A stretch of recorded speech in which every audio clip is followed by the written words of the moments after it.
بسم اللہ الرحمن الرحیم۔ تصور کرے ایک دین جو صرف عبادات اور رسم و رواج پر نہیں بلکہ خلوصی دل سے خیرخواہی پر قائم ہو۔ نبی صلی اللہ علیہ وسلم نے فرمایا، دین تو سراسر خیرخواہی ہے۔ صحابہ کرام نے عرض کیا، یا رسول اللہ، کس کے لیے خیرخواہی؟ آپ صلی اللہ علیہ وسلم نے فرمایا، اللہ کے لیے، اس کی کتاب کے لیے، اس کے رسول کے لیے، مسلمانوں کے حکمرانوں کے لیے اور عام مسلمانوں کے لیے۔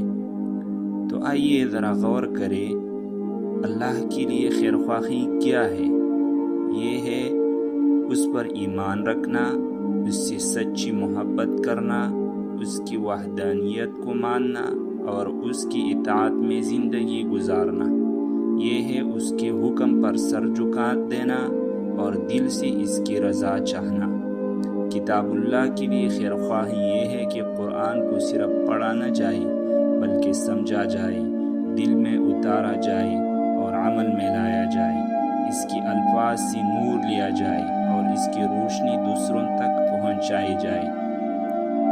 رسول اللہ صلی اللہ علیہ وسلم کے لیے خیرخواہی یہ ہے کہ ان کی سنت کو اپنایا جائے، ان کے طریقوں کو اپنی زندگی کا راستہ بنایا جائے، ان کی تعلیمات کو دل سے مانا جائے اور زبان و عمل سے ان کا دفاع کیا جائے۔ مسلمان حکمرانوں کے لیے خیرخواہی یہ ہے کہ ہم ان کے لیے دعا کریں، ان کے فیصلوں میں عدل کی تلقین کریں اور فتنہ و فساد کے بجائے اصلاح اور اتحاد کی راہ اپنائیں۔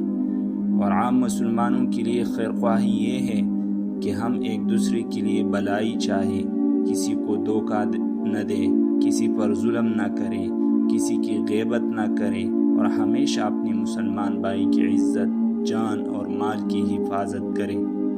یہی دین ہے۔